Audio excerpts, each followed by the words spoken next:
And welcome to another episode of By the Numbers with EPJ, Championship Centennial edition of By the Numbers. We start with last week's question, the big defensive battle between Vista Murrieta and Centennial in the section title game.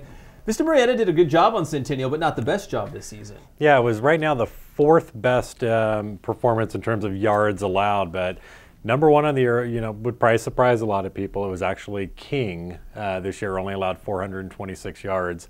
To the Huskies this year. So I think a lot of short fields there. King had a couple onside kicks, some defensive turnovers. Centennial still comfortably won that game 49-17. So, but still the lowest total this season allowed to Centennial. So Centennial, that benchmark of 400 total yards in a game is something they've been reaching consistently all season long. More like 500 in some cases, though. Yeah, I mean, that's, to me, one of the most amazing stats I've seen about Centennial is, for a lot of programs, you'd say 400 yards. That could be a great game. That could be a season high for most teams. For Centennial, it's the norm. Season low. Yeah, I mean, last week, as we're looking here, 564 yards against Narbonne with that highly lauded defense. That's the 41st consecutive game Centennial's at least had 400 yards of offense. So that's just an amazing stat that consistently week after week this team is turning out at least 400 yards.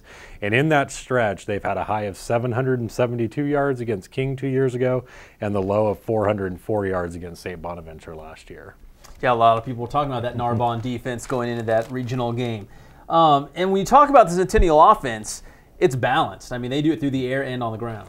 Yeah, I mean, that's usually when you see a Centennial, a great offensive year, usually the running game is what is the kind of the forefront. But you look at this year, they're very balanced. 4,139 yards through the air, which is a school record and an area record now. But they've also rushed for 4,003 yards this season. So probably the most balanced I've seen one of Centennial's better offenses here, that you've got everyone playing a key part of that. In that running game this year, obviously a 1-2 punch of Trey Watson and Austin Rankin, both over 1,000 yards rushing this year. Now, De La Salle's success on the football field is well documented, arguably the top program in the state, maybe the nation. Mm-hmm. But you could make a case that Centennial is the De La Salle version, right, in Southern California because of their appearances in the state bowl game? Yeah, Centennial will be making its fourth appearance in a bowl game, which is the second most of anyone since they brought the bowl games back in 2006. De La Salle, the only one with more bowl appearances. They've made it all 7 years back there. So kind of the two titans of California maybe in the last 7 years right now playing at each other. And, it's going to be that great game. They've met twice before. They've split those games. So we kind of get the rubber match here. And it's for the biggest prize in the state. First time that they will be battling each other in the Open Division Championship game. I hope Coach Logan's watching because I'm picking Centennial this time against De La Salle. Robert Weber, the quarterback. They've had some great quarterbacks go through for the Huskies. Robert Weber may be the best statistically right now with his junior season, the numbers he put up. Yeah, it's got to be a hard lineage to follow in.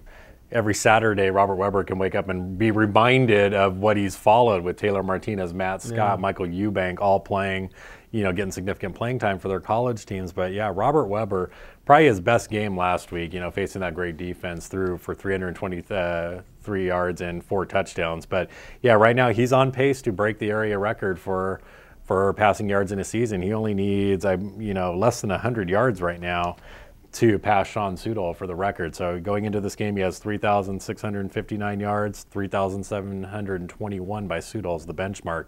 And his 40 touchdowns right now tied for the second most in area history.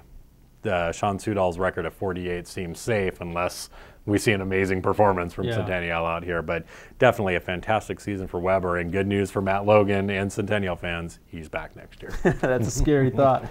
And sizing up the matchup with De La Salle in the state bowl game, the coach at De La Salle trying to knock off Matt Logan more than once. A lot of area coaches have not beat Matt Logan at, not even one time, right, let alone more than once in their career. So that leads us to our question for this week and By the Numbers. Yeah, Matt Logan's been coaching at Centennial for 16 years.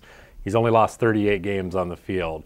24 coaches can claim they have a victory over Logan. Only 11 have got multiple victories. Bob Ladisseur of De La Salle can join that list with a win this week. But the question of the week is, it posed out there, which coach has the most career victories over Matt Logan with 4?